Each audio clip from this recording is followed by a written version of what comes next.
Hi Monday morning இன்றைக்கி காலைல பிரேக்ஃபாஸ்ட்டுக்கு இட்லியும் வெங்காயம் தக்காளி தொக்கும் தான். எனக்கு வந்து இந்த மாதிரி சமைக்கும் போதெல்லாம் வந்து இடையில வந்து டீ காஃபி குடிக்கலாம் பிடிக்க மாட்டேது.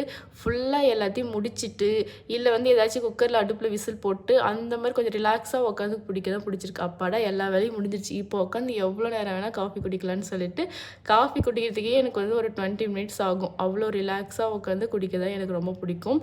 அப்புறம் நேற்று வந்து மாலைக்கு வந்து ஊருக்கு போயிட்டு வந்திருந்தாங்க. ஊரில் வந்து ஒரு ஃபங்க்ஷன் வரும்போது அம்மா கொஞ்சம் திங்ஸ் கொடுத்து விட்டாங்க. அப்புறம் என் தங்கச்சியும் அவங்களுடைய ஹஸ்பண்டும் வந்து ஒரு பலாப்பழம் கொடுத்து விட்டாங்க. தூக்க முடியாமல் தூக்கிட்டு வந்தாங்க. அவ்வளோ பெரிய பலாப்பழம் நான் இப்போ காமிக்கிறேன் பாருங்கள். இந்த இதிலே பத்த மாட்டுது, அவ்வளோ பெருசாக இருந்துச்சு. அதுக்கப்புறம் அம்மா கொஞ்சம் மிளகாத்தூள் வத்தல் போட்டிருந்தாங்க, ஜவ்வரிசி வத்தல் சூப்பராக இருந்துச்சு, அது கொஞ்சம் கொடுத்துட்டாங்க. அதுக்கப்புறம் மாங்காவும் கொடுத்துருந்தாங்க. இந்த மாங்காய் வந்து பழுக்க வச்சு சாப்பிட்டா அவ்வளோ சூப்பராக இருக்கும். இப்போ நான் பழுக்க தான் வைக்க போகிறேன். தேங்க்யூ ஃபார் வாட்சிங். பை.